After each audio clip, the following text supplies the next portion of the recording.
when we were kids, we all did one-person shows.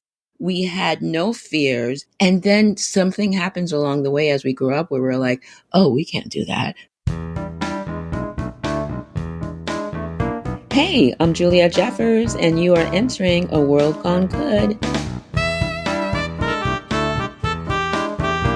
Well, hello, and welcome to World Gone Good, the podcast where we shine the light, or find the light, to prove this world of ours isn't so bad after all. Our 1-year anniversary is fast approaching. Can you believe it? It's been 1 year. 1 year! Celebrate with us by helping us spread the good. Share, subscribe, rate, and review our show. And if you're on Instagram, follow us at World Gone Good Podcast. And on Twitter, we are World Gone Good 1. That's at World Gone Good and the number 1. We follow everyone back, and together we can make the world gooder. So some of you may already know this because it's come up with previous guests like Debbie Praver and Mary Weiss. Back in 2001, I created, with the help of some very talented friends of mine, a show called 15 Minutes of Femme. Here's how it worked. It was a stage show where 32 women were cast. We did 8 shows over 8 nights. 4 women performed each night their 15-minute show. And yes, there was a true time limit, and we got you cut off if you went over it. At the end of the night, the audience voted, and 1 woman from every show, 8 of them, moved on to the big finale where my friend Melissa Peterman played host.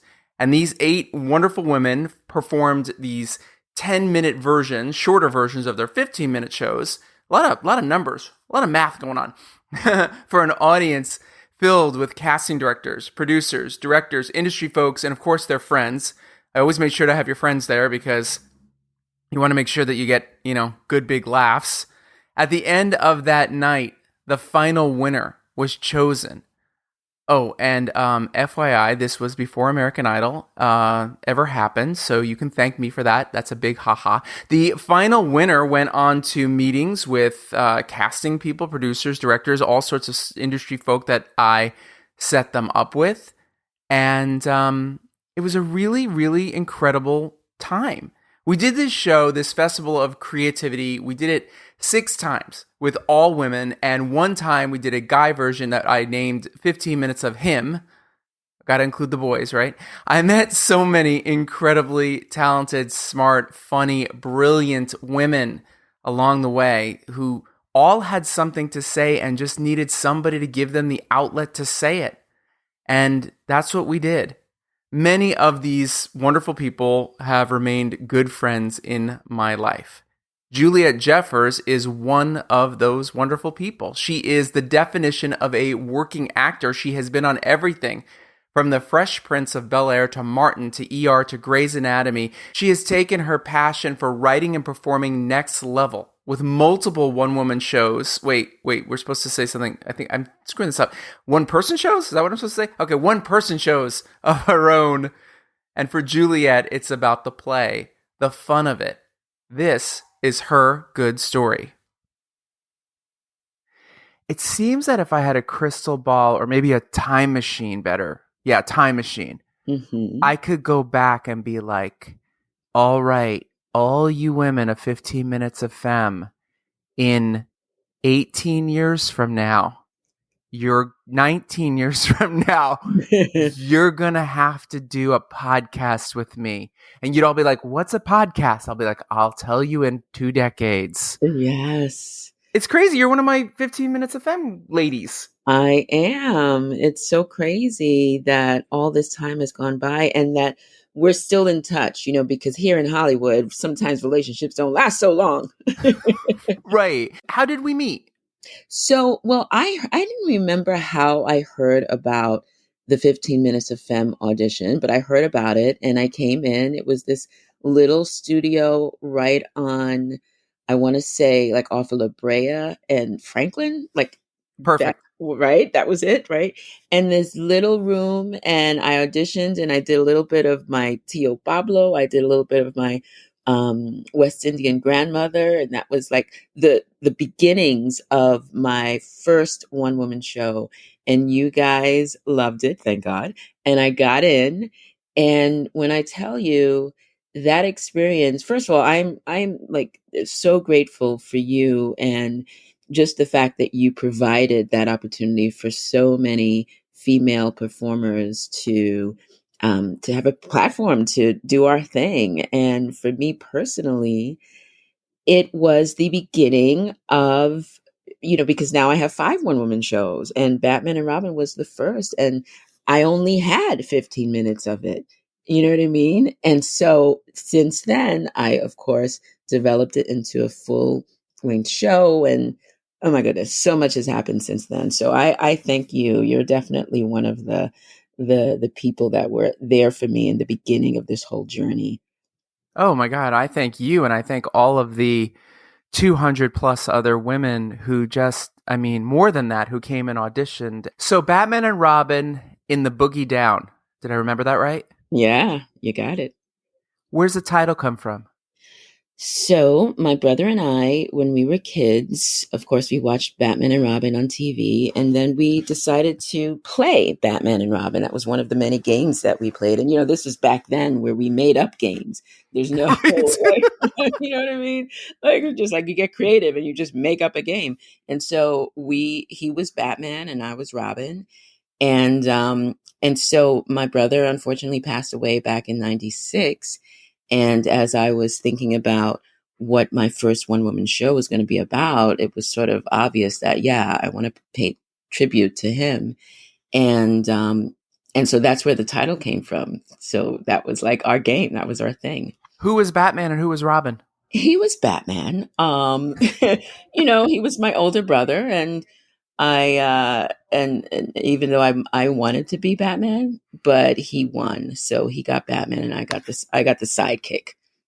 Now, I remember playing Super Friends when we were little, Mm-hmm. and we came up with so many variations. We were like, we came up with this whole thing, and they weren't. He wasn't even in the Super Friends, but we were obsessed with Spider-Man, so we added him. And Mm-hmm. me and my friend Billy would argue about who got to be Spider-Man. So we created the Spider Brothers. Uh-huh. And we were like the Spider Bros. That's what we called ourselves. And I'm pretty impressed that we came up with that name in like Yeah. 1976. Uh-huh. But when we were running around and playing Super Friends, to this day, I can see it. Like I saw the situations, I saw the storylines, I saw the ice castles and the mountains and the lava. Is that how your imagination worked when you were a kid? Well, here's the thing. When I work with I teach people how to create their own solo shows, and I direct solo shows. And so when I work with my clients, I say to them, listen, when we were kids, we all did one person shows. You know what I mean? Like we Right. had the crazy imagination. We had no fears. It was just, you just become these characters, and you are really committed to the characters. Your imagination is wild, and then something happens along the way as we grow up where we're like, oh, we can't do that. Oh no, I'm shy. Oh, I'm scared. Oh, what are people going to think? No, it's like, let's tap into who we were as kids and play, because that's really what it is. Like when I perform, I get to play on stage. I'm playing all these characters, and I'm really living in this imaginary world. So what is Batman and Robin and the Boogie Down? What is the two log line, sentences? What is it about? So it is about a brother and sister growing up in the Bronx, and it deals with love and loss and um, and betrayal. There are a lot of themes that come up. I mean, naturally, living in the Bronx, it can be very colorful, to say the least. And I also have my family's Caribbean, and so I portray a lot of the members in my family that really stand out, like my grandmother, my uncle, and uh, a whole bunch of other characters. My brother, as I mentioned, unfortunately passed away, and so I portray all of these characters that we grew up with from childhood all the way up until he passed away. And then he comes back and he does the same thing. Like his spirit comes back and he sort of shares these stories. And so it's for me, after he died, I was mad at him for leaving. I didn't understand. He was only 33 when he died. And so his spirit comes back and answers some questions for me and helps me sort of have some kind of resolution in it all. So that was more than a tag, a log line. No, that's great. Now here's a question. Has your family seen the show and what do they think of it? Yes, they have seen the show. The show has been through so many changes, and I've performed so many times throughout the years. I did a whole run in New York off-Broadway and was nominated for a Drama Desk Award. And my family got to come and see it, and they loved it. I have a sister-in-law that I portray we lovingly call her the Black Fran Drescher. And so but it's crazy because people hear a voice and that's the first thing that they think. Right. And so I remember I was a little bit hesitant. I was like, oh God, she's coming to come to the show. I said, I just want to let you know that I portray you in the show. And she just laughed. She just had a great sense of humor about it. And her brother came up to me afterwards and he was like, you got her. You got it down. So yeah, my family totally loved it. They totally supported it. What do you think your brother would think of the show? I think he would be, well, he is. He's very proud of me. And really happy because he was someone when he was alive, he was my biggest fan. Every time that I would come on TV, he would tell all his friends. And then, he's on the East Coast, so he would see the episode. If it was an episode of a TV show, he would see it first before I did, on the Right, West right. Coast. So, he would always call and be like, oh man, it was great. Da, da, da. I mean, I remember I had a role on this TV show. It was the Robert Townsend show. I think it only lasted for a season, maybe not even a full season on Fox. And it was like an SNL type show. Yeah, it was a sketch show. I remember it. Remember it? Okay. And so I was on it and it was this sketch, but it was a music video kind of thing where I didn't have any lines. There was this guy singing to me and all I did was sort of react to him. And I got emotional at one point and I'm in this tiny, tight ass dress and, just looking really beautiful and whatever, but I had no lines. And I remember my brother calls me up and he's like, oh my God, that was so good. And meanwhile, I had episodes of shows that I did where I was guest starring and I had all these lines, but he was like, yo, they got some really great close-ups on you and you just look beautiful. And then, oh man, that was so good. And it's like, wow. So that's just an example of how supportive he was. That's that great. No matter what I did, he was just, no job was better than the other. It was like he was just equally as excited about it. Yeah, this is my siblings. Anytime they see any of my work, this is what they'll say. Yeah, we get this at home for free. Uh-huh.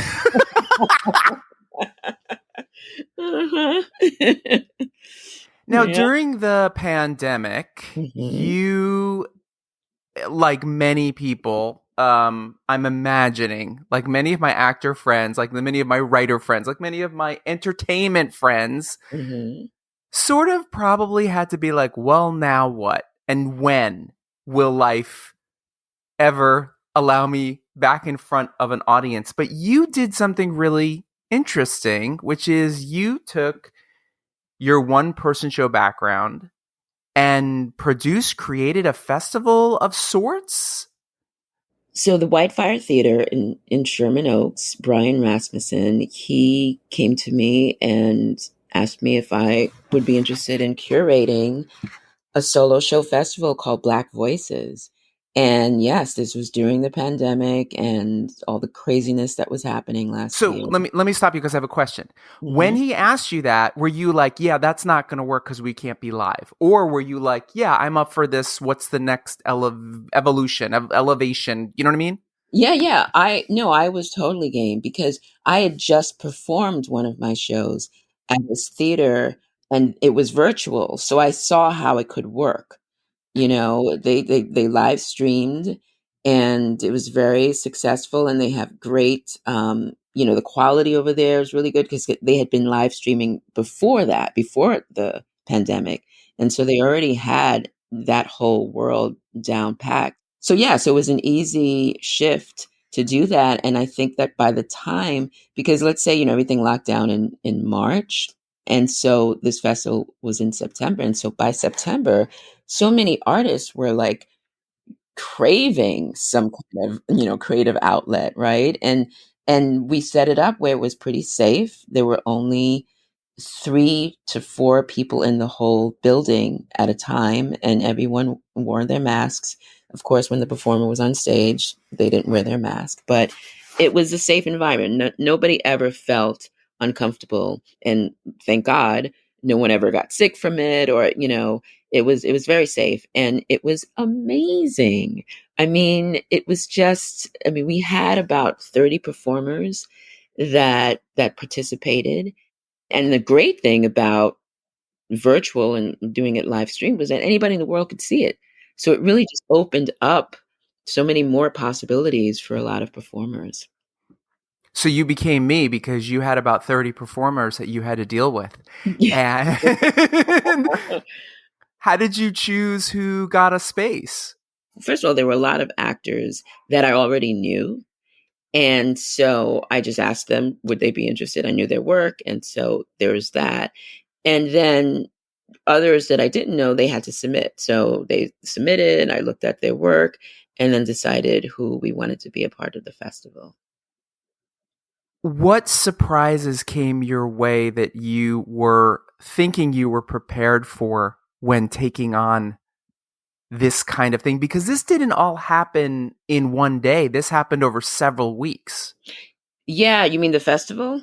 Yeah, the Yeah, festival the itself. festival. Yeah, the festival lasted. It was a 2 month run, Yeah. and so one of the things that I didn't expect, because you know it's the first time that I'm doing something like this, so I wanted it to be successful, and I really took on a lot. I mean, for me, I was like, okay, well, if I can't find the performers, let me see who I know that wants to do a show, and I'll direct them. You know, Oh so I God. directed. I mean, I don't even know how many shows I directed. I was like, "You want to do a show? Great, let's do it." You know, and so I I did a lot. I mean, I was curating, I performed, I directed, um, and so it was just so I think, you know, so this year we're doing it again. And so I'm not directing as many pieces. Good. I'm being really selective. Good. I'm breathing through this, Right. you know. And so so yeah, you know, I mean with anything you learn as you go, right? Well, I know too from having made the mistake of, not mistake, having learned through the journey of, I'm going to write it and I'm going to produce it and I'm going to direct it and I'm going to put myself in it. Mhm. There's only so many hats you can wear. And I've always found, because I'm not at heart an actor, I'm a comedian at times and more of a writer and a director, but I Mhm. know myself that there's limitations. Yes. And it's okay to have a limitation. It's also okay to say no. Mm. Oh yeah. Oh yeah, that's something that I've learned over the years. But you know, there was a time where I was just like, I don't want to miss any opportunity. I'm going to do Right. everything. Right. You want to, right. You want to, it's that classic thing of back in the day when we were doing 15 minutes of femme, when I looked down at special skills, if it said, fluent in Spanish, fluent in French, juggles, I can juggle, Uh huh. we had Danny and I had bean bags, and we said, it says you can juggle, and we'd throw bean bags at people and the girls would start juggling like immediately. And I Oh was wow. like, oh, you weren't screwing. Or I said, you're fluent in French. And they would start doing the French. But other people would be like, I just put that down. I know a few words. Right. Exactly. Exactly. So our world is shifting, as we both know, Hmm. especially in the last year. I mean, many years, but I think that because of the immediacy of the internet, of the fact that we can know about something right away and form an opinion or told 20 opinions before we've even gotten a chance to form our own opinion. Mm-hmm. Black Lives Matters, who we are as a country, race wise. Do you feel that Black voices are now, I don't want to say it's becoming easier, because I don't think the word easy has ever worked for anybody in any community of color. Mm-hmm. Do you think there's more opportunity? Do you think there's more chances? Do you think doors are more open now to possibilities? I do. And I have personally experienced it. For example, last week I had 4 auditions, and one was for a commercial, but 3 of them were for really juicy, meaty roles on TV, and and characters that are in positions of power, you Right. know? So I feel like what I've experienced since this recent Black Lives Matter movement is that not only are the opportunities more there, um, but the quality of work that I'm auditioning for, I believe has improved. You know, of course, there's so many actors going for one role, right? And so yes, with the opportunities, there's still more actors that are up for these same roles at the same time. And so I can say yes, for me, I have experienced it. I do see a change. Now granted, will that last? I don't know. You know, is it just sort of like, oh, well, let's do this for now until things sort of quiet down and then we go back to how it was?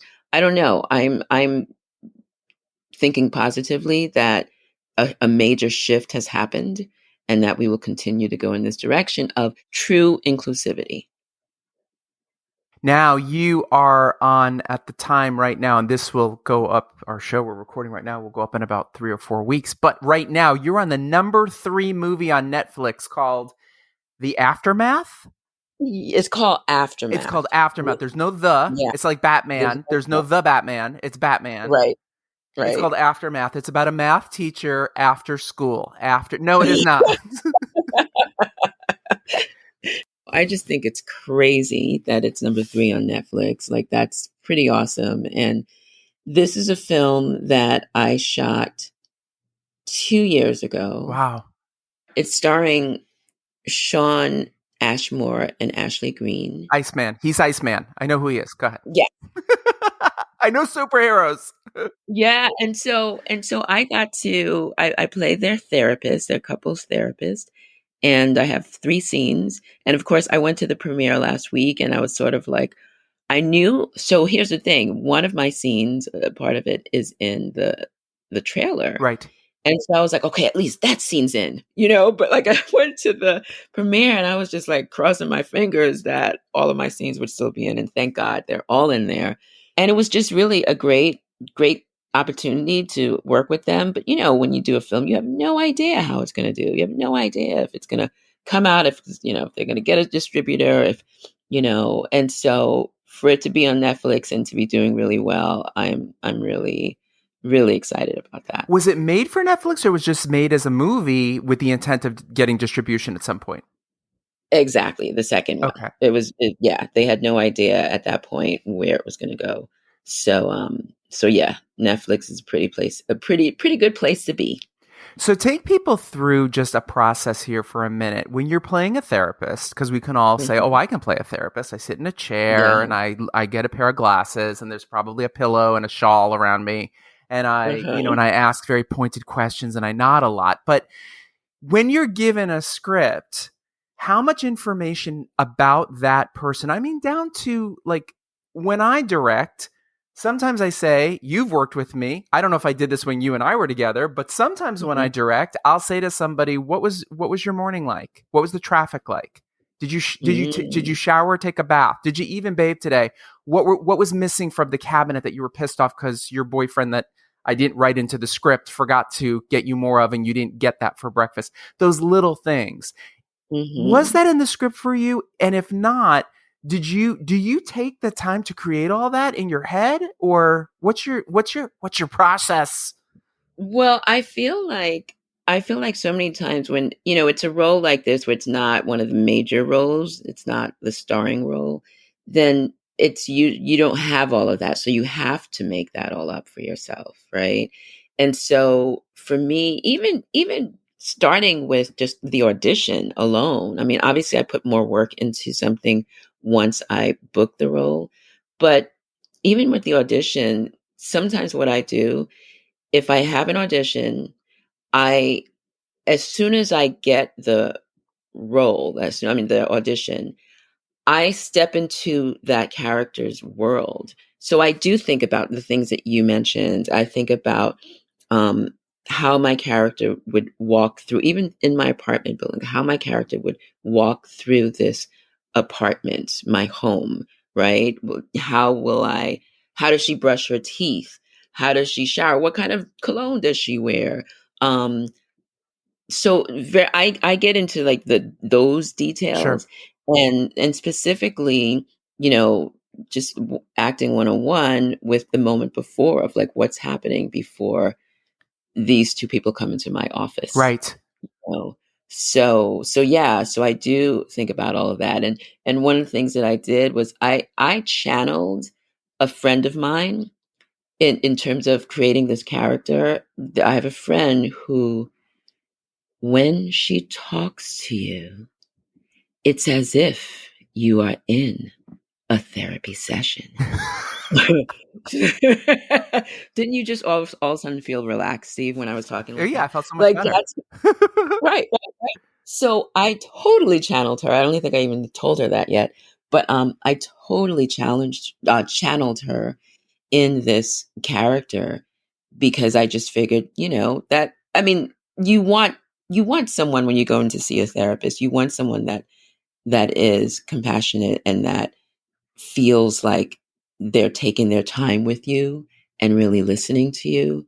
Um, and so I challenge. I keep saying challenged. I channeled her. The great and powerful Joan Van Ark, who I've worked with a number of times, who is a sweet friend of mine. The very first time I worked with her, she asked me, "Will we see the floor?"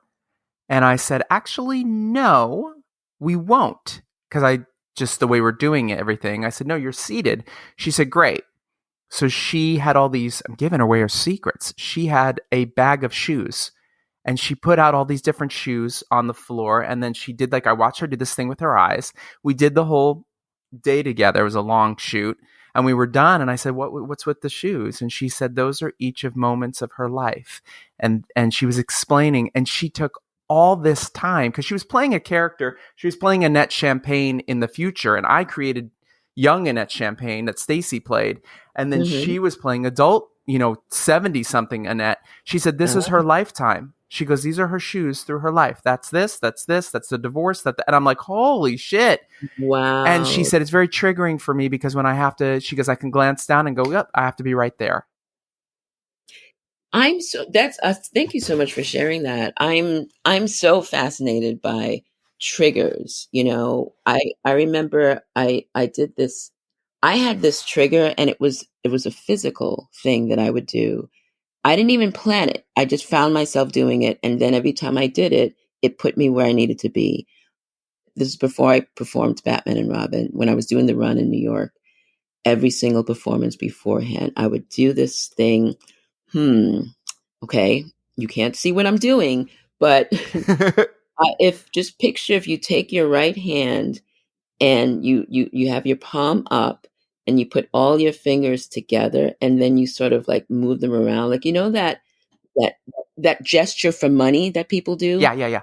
Okay, I would do that with my fingers. There's something about that that put me exactly where I needed to be emotionally. It's so weird, but that worked for me. Interesting. Yeah, very weird. Here's a really general question.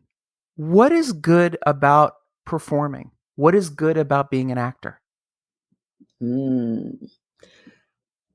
what is good for me, the idea of being able to tap into a role, to tap into every aspect of another person, to be able to bring what you have to this character, to be able to see the differences, the connections, to be able to inspire somebody else through your work, to be able to make somebody else laugh, to heal.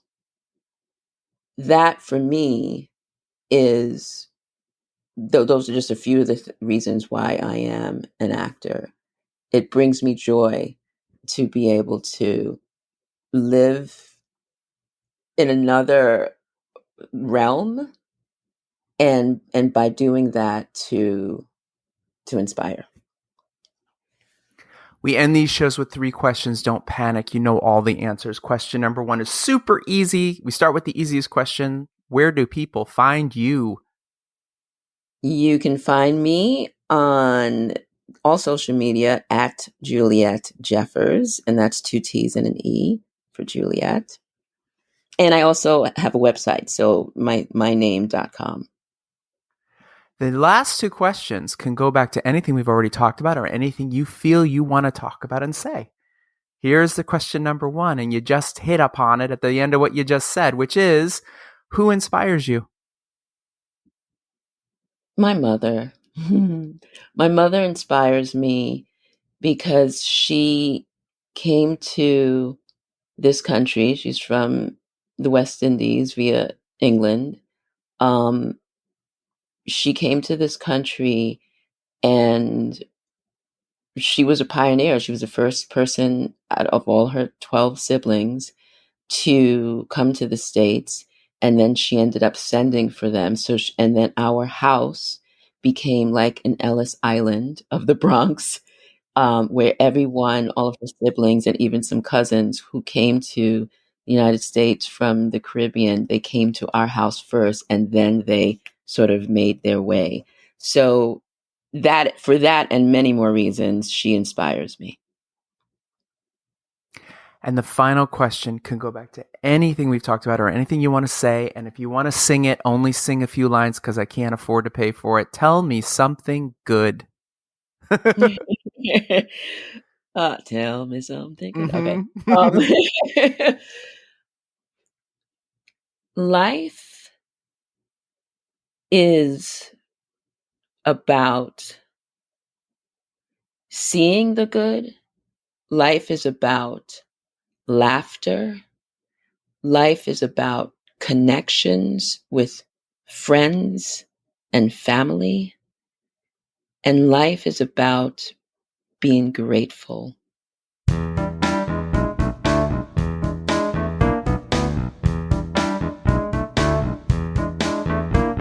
Thank you, Juliette, for sharing your good. I'm now all creatively charged up, aren't you? What are we going to go out and create? Let's go create! Next time on World Gone Good. You know, I was kind of already behind rolling into retirement, and making this change was super, super risky. Everyone thought I was crazy. And looking back on it, I still can't believe I had the gumption to do it, because it sounds insane. Denise Montrose met a cow that changed her life. I can't wait for you to hear her amazing journey that led her home to Sama Farm. Who knows, her story may just inspire you to follow your own cow, literally or metaphorically. I hope you'll join us. Until then, be good.